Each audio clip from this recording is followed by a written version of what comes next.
What is up? How was the weekend, everybody? How was the fantabulous weekend? I tell you what, I am done with this weather. Yesterday, I am sitting outside in a sleeveless shirt and shorts in 84 degrees.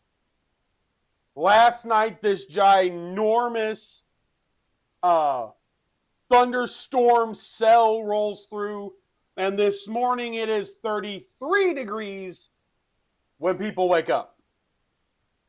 84 to 33. Gosh darn. But nothing can hurt what we have seen in the NCAA March Madness tournament that has gone on. But brackets are busted all over the place. It is absolutely beautiful. I am so here for it. Florida's out. Gonzaga's out. Gosh, I swear. The teams you got left, you're looking at Duke, Michigan, Arizona, holding down the representation of the number one seeds. You got Purdue and Houston. You got UConn and Iowa State. All four of our number two seeds are still sitting there. But then you got these random guys. You got Iowa knocking off Florida. Iowa knocks off Florida. Huge win. Huge win for the Hawkeyes. And then you got Texas taking down taking down Virginia. That was wild. That was absolutely wild. So one side of my bracket's basically gone. The other side's gone because Florida's out. All my hope at this point left is my national champion, and that is Duke, and that doesn't make me feel great. Still doesn't make me feel great. But I tell you what, the games over the weekend, we're going to go back and we're going to recap some of them. Friday got really busy. I got my pickup truck back, had to go to the shop, do a bunch of stuff Friday, and Friday just got really, really busy. Had to rebuild, get a brand new engine in my pickup, but it's still not. The truck isn't done yet. So we're gonna go back to Thursday. We're gonna recap what we saw. Day number one. As you guys, I told you guys, I picked High Point, and High Point did beat Wisconsin, but we had some really good games. Siena took Duke, and they took them to the very, very brink. The Siena needs a lot of credit. They played and they outplayed Duke. They went cold from the floor in the final 6.5 minutes of the game. They couldn't seem to buy a bucket, even a layup or a dunk. Just seemed to be too hard. Duke does have weaknesses. That is very clear, which is why I think they could maybe win it all, is because I think they've got weaknesses and they don't have as big of a head as previous Duke teams had. But then you had, later that day, some great games. You had High Point beating Wisconsin 83 to 82 in the final seconds. Beautiful game. You had Vanderbilt knocking out McNeese State, and that took a lot of effort. McNeese State, the Racers, ran Vanderbilt. Ran them hard. South Florida and Louisville came down to the end of the second half, 83-79 Louisville. VCU, who I did pick to beat North Carolina, knocked North Carolina off in overtime. 82-78. Texas, they won their play-in game. People weren't sure if they belonged. Well, then they go and they knock off BYU as the 11th seed, beating the 6th seed. Texas A&M beat St. Mary's. TCU and Ohio State. If you didn't see the ending of that game, go watch the ending of that game. My gosh, what a game. And that was the opening game of March Madness on Thursday. What a game to set the tone for what that weekend would be. It had a huge lead. It had a huge comeback. It had fingernail biting moments. And TCU pulled out the victory 66-64. I loved it. I was watching that game. It was the first one, and it laid the foundation for what we saw this weekend. If you don't love basketball, I understand it. The NBA and the diva-ness and the seemingly the entitledness that is in the NBA has ruined it for a bunch of fans. And I fully understand that, and I agree and support that aspect of it. But these are kids laying it out. 18, 19, 20-year-old kids playing in the biggest tournament that's being broadcasted everywhere. They're not on TV. Some of these teams are never on TV unless they make the tournament. Nobody knows about these schools unless they make the tournament. How many of you knew Queen's University existed before this year? How about California Baptist? What? These kids get to come on the biggest stage and play in the biggest moments. And that's what makes it so special. That's what makes March Madness amazing. Do I love predicting things right on my bracket? Of course I do. Do I actually care? No, because I was rooting for Siena. The number 16 seed Siena is in position to knock off the number 1 seeded Duke Blue Devils in the biggest tournament in the first game of the tournament. That's huge. And Siena played their hearts out. They gave everything they could. They left it all on the court. They came up short, but Siena got respect. This is still a game where if you play tough as a massive underdog, you get respect, and it matters. Siena deserves all the respect in the world. Howard even played Michigan tough. I did say that may happen. Howard played Michigan really, really tough. And Thursday led into what we then saw on Friday. Friday was not as much fun, though, because it was a bunch of blowouts. Long Island University got smashed by Arizona. Prairie View A&M got destroyed by Florida.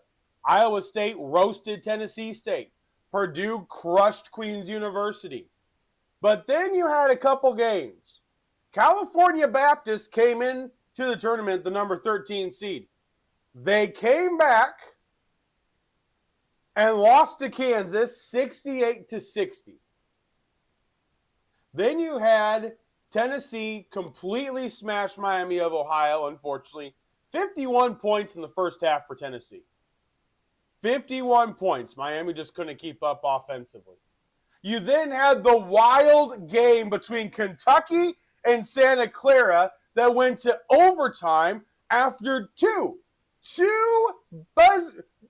big baskets made in the final 3 seconds. 3 seconds. 2 baskets. It's what March Madness is all about.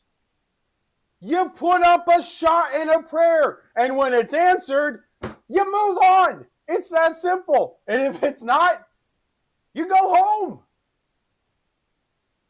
It's one or the other. And it's absolutely fantastic.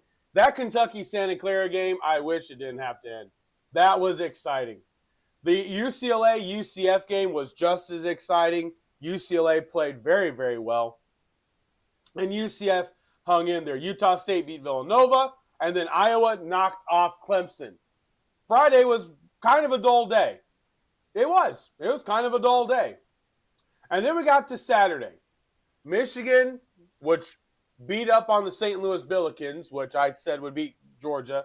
Didn't think they'd destroy them like they did, but I did say they would beat them. Duke knocks off TCU. Houston smashes Texas A&M. Michigan State controlled the game versus Louisville mostly. But then you get down here, and there's this game. Texas. Texas knocks off Gonzaga. Gonzaga goes down to Texas. The team that I had in the national championship game drops to Texas. Number 11 over number 3. And Texas stakes their claim to the Sweet 16. Which, by the way, they haven't won one game. They've won 3 because they won the play-in as well. So they are currently 3-0 in the tournament. Then you had that outstanding thriller of a game between Nebraska and Vanderbilt, 74-72. Heart-pounding, exciting finish. Nebraska just with that much more of an edge. And then High Point in Arkansas, my gosh, High Point, if they're in the tournament every year, don't go against them. You can't. Arkansas squeaks out a W, 94-88. It was a late foul that gave Arkansas the ability to kind of put the game away. And it was fantastic. Saturday was a lot of fun to watch. The 1 seeds blew their teams out, but then once we got to primetime, close games. And then we get to yesterday. Iowa. Doing what Iowa does, whether it's football or basketball, just doing what Iowa does. Knocks off Florida. 73-72. Brackets busting like glass all over the country that picked Florida as their national champion. That's gone. Bye-bye. See you later. Then you had Arizona beat Utah State. Purdue knocked off Miami with a very good defensive second half. Miami had them. Miami knew how to play Purdue, and they got it. Kentucky ended up losing to Iowa State after that thriller against Santa Clara. UConn handled UCLA pretty easily. But then we had another upset. Tennessee knocked off Virginia. 79-72. So another 3 seed out. Then we had St. John's versus Kansas. Amazing game. High screen and roll. Rick Pitino's Johnnies running the high screen and roll, and the guard calls his own number and drives it, goes for it, makes the layup bucket at the buzzer to send the St. John's to the Sweet 16. And now Bill Self is not sure of his future coaching for Kansas. He's been the coach of Kansas for a long time. Is it just time for a new look? Is it time for just a change of scenery? I love Bill Self. He's an outstanding college basketball coach. And he was coaching against another outstanding college basketball coach in Rick Pitino. That was an amazing game. And then he had Alabama absolutely destroy Texas Tech. I did not see that coming. They rolled them 90-65 last night. They just rolled them. So, when we look ahead, on Thursday, we have Texas against Purdue, 7 o'clock on CBS. We have Iowa and Nebraska, a Big Ten matchup on TBS. We have Arkansas and Arizona on CBS after the Texas-Purdue game. And then we have Illinois and Houston as the 10 o'clock game on TBS. I am looking forward to it. On Friday, St. John's at Duke. That is going to be a massive game on CBS. Alabama at Michigan. If this was football, gosh darn, it'd be fantastic. At 9:45, it's Michigan State and Connecticut on CBS, and then Tennessee and Iowa State at 10 o'clock. It's going to be a really, really good Sweet 16. I'm looking forward to it. I really am. I am looking forward to it. And, some of these players, one of the Kentucky players, after the interview, after the loss, took the name tag off of the press table and took it with him. And some people were like, well, why would he do that? It's the last time he's going to be there. The guy's a senior. Or he's going to be going to the NBA. It's the last time. The last time he's going to be in front of reporters at the college basketball level is after a heartbreaking loss. And he took the nameplate to be able to remember. Because it means something. You were there. You were there. And that matters. The danger, and I say this about life, the danger that each of us have in life is taking the little things for granted.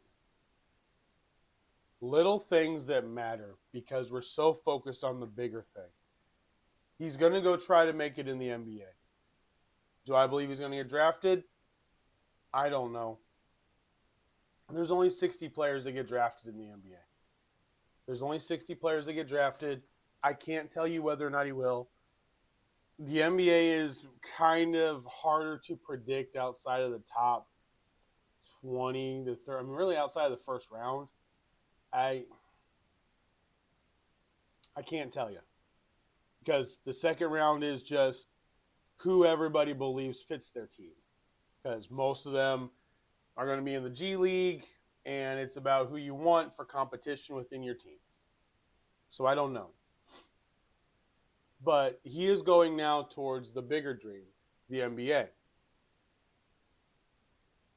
So why take the nameplate from college when that's not the dream? It's not where you're trying to go. Because the college time is what gets him ready for the NBA. He's received really good coaching in his college career. He has learned a lot in his college career. He's become a better basketball player in his college career. And he is set up for the NBA because of that college career. This is why I hate the one and done. This is why I hate it. You're not prepared enough going in. I would love for the NBA to adopt the 20-year-old rule. You should not be a teenager drafted into the NBA. 19 is still a teenager. Yeah. Barely. I'll grant you that. Fine. They're 19. They're still a teenager. I wish it would just be 20. And I think that would fix a lot. I really do. I think it would fix a lot. But pivoting to the NBA. The NBA has gone absolutely crazy. I have been watching this Eastern Conference fight every day. This standing scenario is moving. Every day it's moving. So we're going to start in the West. So I want to throw this out there. So right now we're going to go backwards. So right now in 10th is the Golden State Warriors. They are struggling badly. They're 2-8 in their last 10. They are struggling badly. Okay? The Portland Trail Blazers are a game and a half in front of them now for the 9th position. Then the Clippers are a half game in front of them. The Blazers right now are 35-37. 35-37. They have a grand total of 10 games left in the regular season. 35, 30 plus 30 is 60.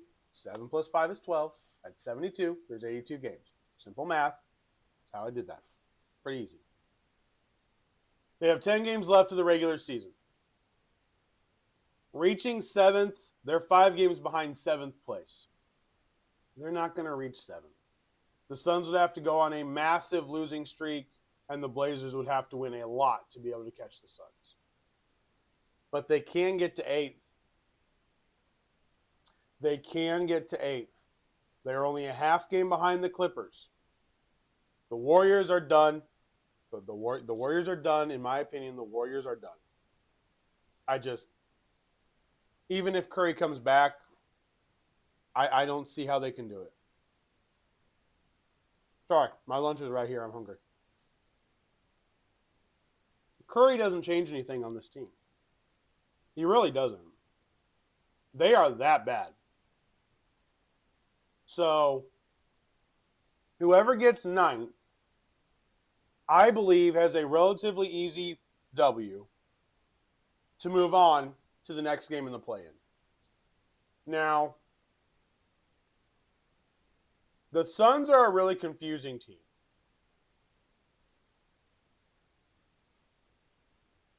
Really confusing. Because without Dillon Brooks, they struggle a lot more defensively. And they just don't seem to be as buttoned up.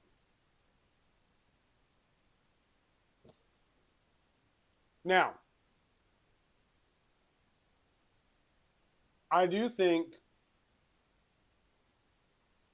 let me see here. So if we play out the schedule, the good news for the Blazers is they play the Nets, the Bucks, the Mavericks, and the Wizards the next 4 games. That is going to give them a huge opportunity. Huge opportunity. Nets, Bucks, Mavericks, Wizards, all at home. Then they have a game on March 31st on NBC and Peacock at the Los Angeles Clippers. Then on April 10th, the Friday night, they have the Clippers again. So their next 4 games, I think they could go on a nice little streak here, win their next 4 games. I think they could do that, win the next 4. Then you've got your final 6 games at Clippers. Home against Pelicans, could easily be a W. At Denver, at San Antonio. So let's just, for argument's sake, Denver and San Antonio, losses. The other ones, let's say wins. So you're at 5 wins, 2 losses. We're not going to count the LA game yet.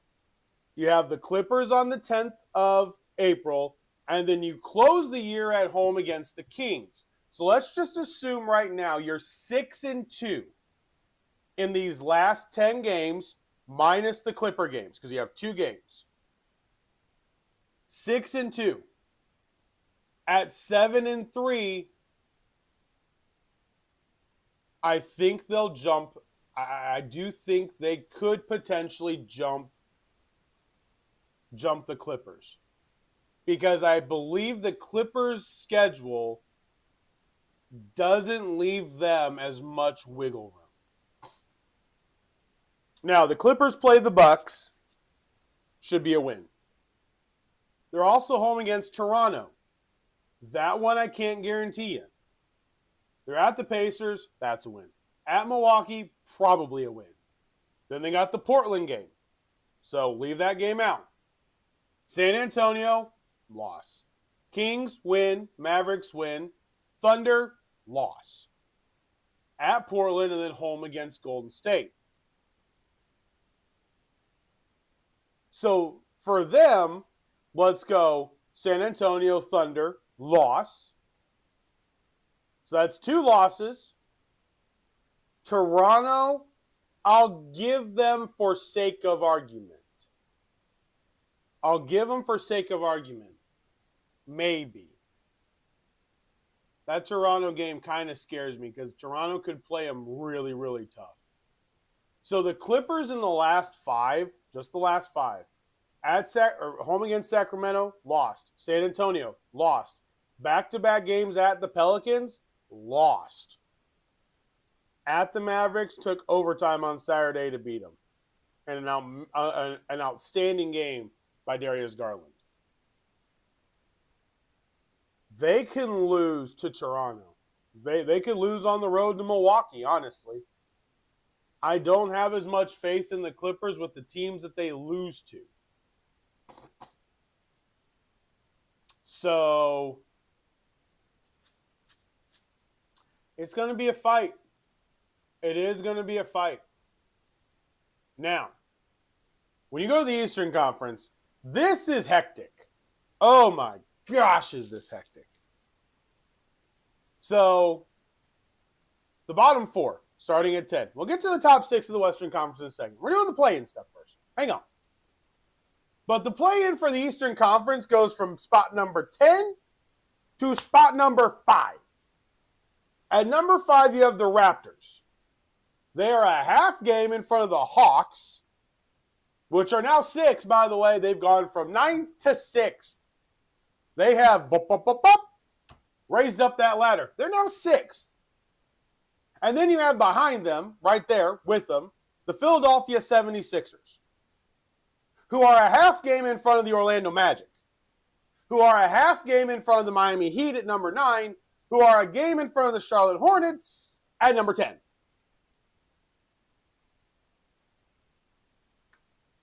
This is outstanding. The Magic have lost 4 in a row. They have lost some heartbreakers, though. So they lost to the Hawks 124 to 112. They lost to the Thunder 113 to 108. Then they lost to the Hornets 130 to 111. And then they lost on a buzzer beater, 3-point shot by Luke Kennard to the Lakers yesterday. That was Saturday. Amazing games. They've beaten the Timberwolves. They've beaten the Heat. They've beaten the Cavaliers. And then they went on a 4-game losing streak and lost the lead that they had. They'd be sitting above the Raptors right now if they just won 2 of those games. It's outstanding. I love it. The playoffs in the Eastern Conference, it's not for who gets in and who is out. It's for where you positioned at. Where are you positioned at? Now, our fantasy basketball playoffs are over. I got 3rd. The guys in the championship, one guy, his team absolutely fell. Just the injury bug hit him. But I want to talk about this for a second. And I want to throw this out there. I don't know if it's the injury bug. Now follow me on this. I'm going to play this out for you in the time that we got left here. I'm going to play this out. What if What if the NBA teams that are sitting right in this play-in area, what if they believe it doesn't matter, let's make the playoffs, we'll win the play-in game, and we'll go from there?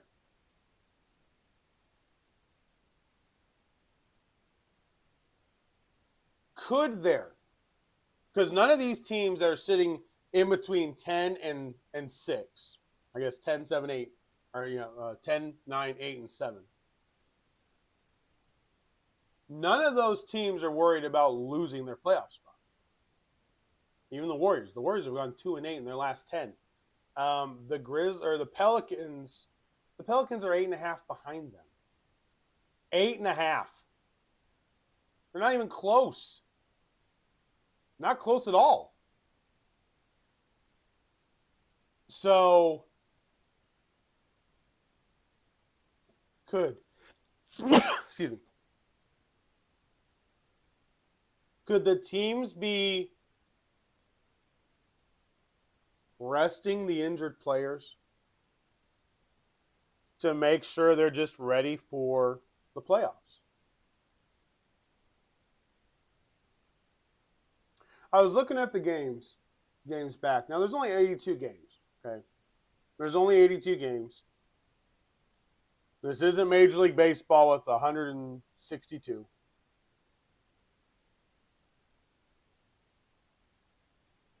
Could it really be that a lot of these teams believe the gap between them and their potential opponent isn't as big?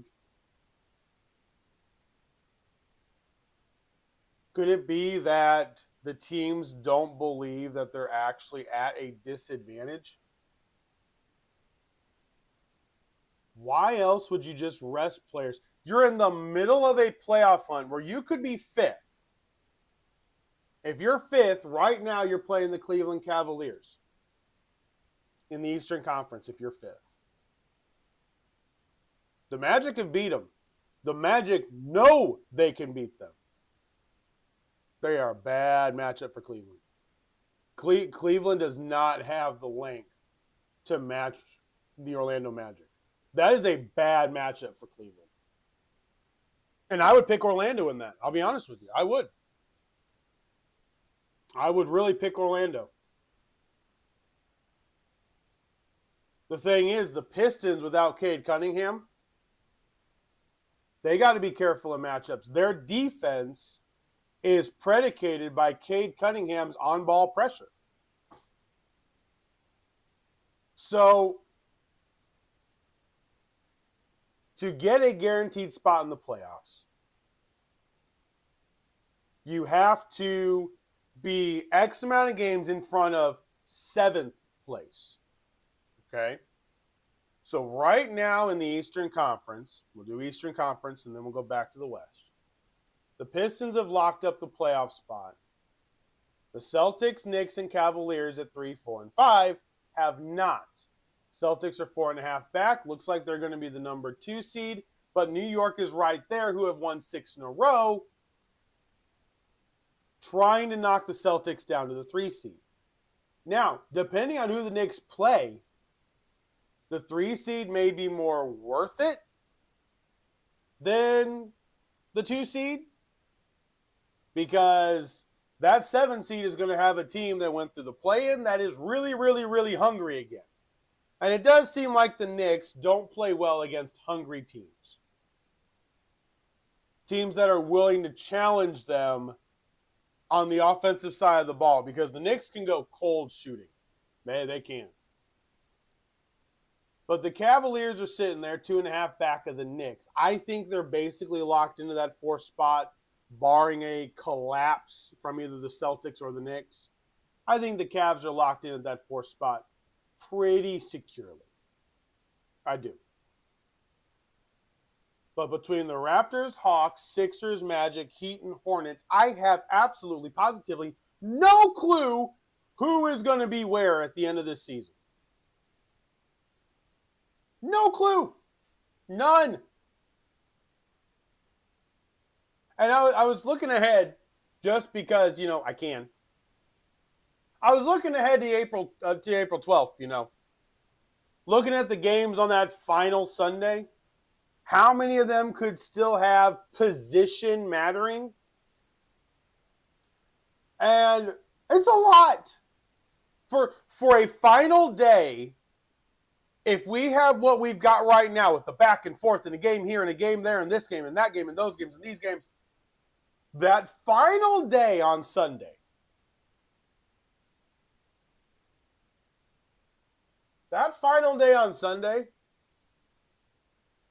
could be huge. We're going to go to Friday, though. So here's Friday. You ready? Detroit at Charlotte. Charlotte's going to be trying to get into a position potentially.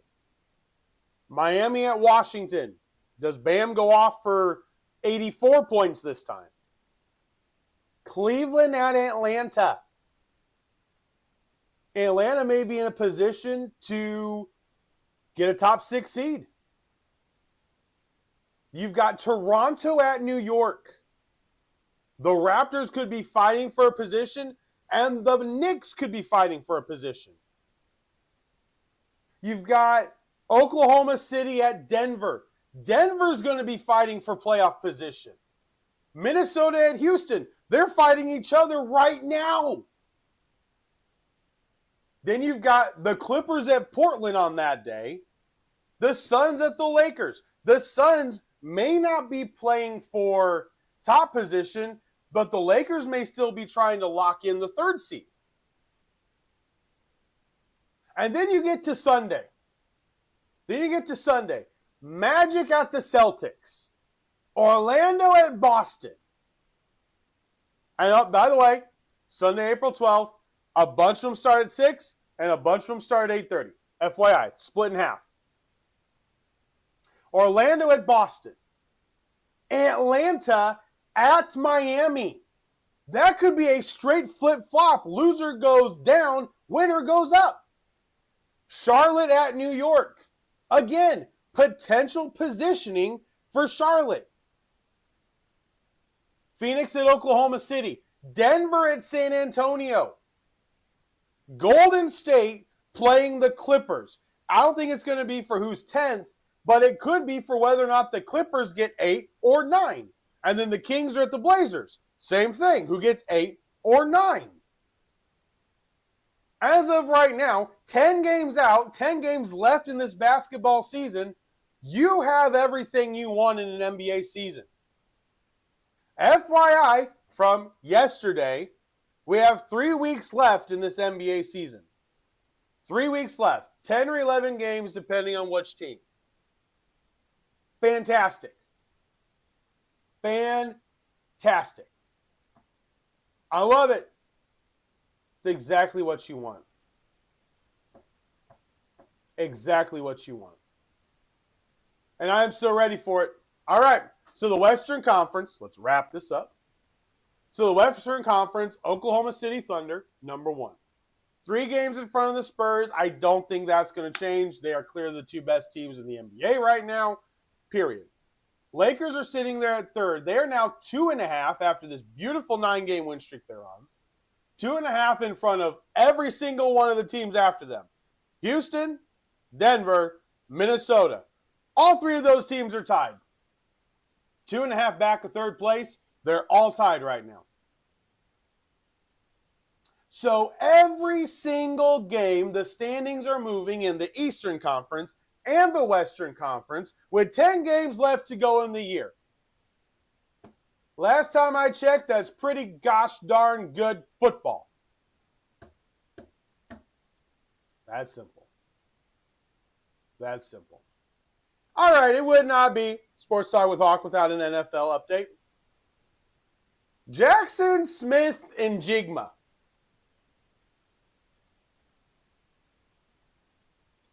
is now going to be paid $42.15 million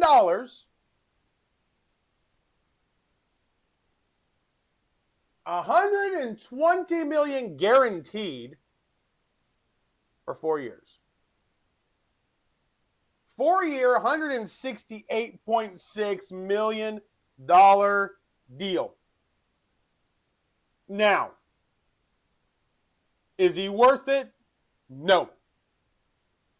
No. Do I believe the front office for Seattle is smart most of the time? Yes.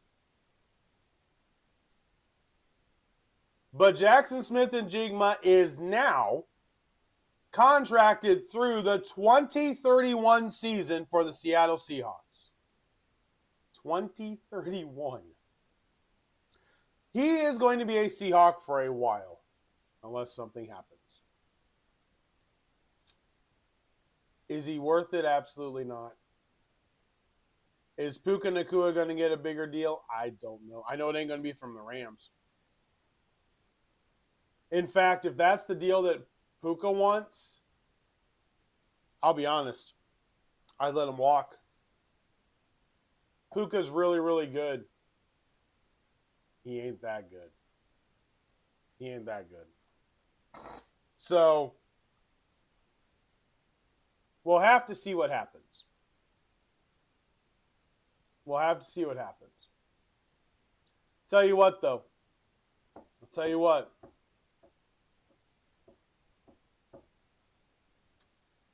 It's an exciting time. NBA playoffs are going up, down, all around. It's absolutely fantastic. And then, and March Madness has been amazing. March Madness has just been amazing. I can't believe it. I can't believe it. All right. That's going to be it for today. Talk a little bit more tomorrow about what teams may be doing as we start looking at some of the draft stuff. NBA news, obviously, that comes out from tonight's games. We're going to watch the NBA playoffs, rankings unfold, standings unfold all the way through. And I'm looking forward to every second of it. Cannot wait for it. All right, guys, as always, I appreciate you hanging out with me today. Make it the best day you can, whether it's 33 degrees or whether it's 85 degrees. Enjoy the day. Thank you so much. Make sure to like, subscribe, share the podcast with a friend. As always, I deeply appreciate it. Till tomorrow, guys. For Sports Talk with Hawk, I am Hawk, and I'm out. Have a great afternoon.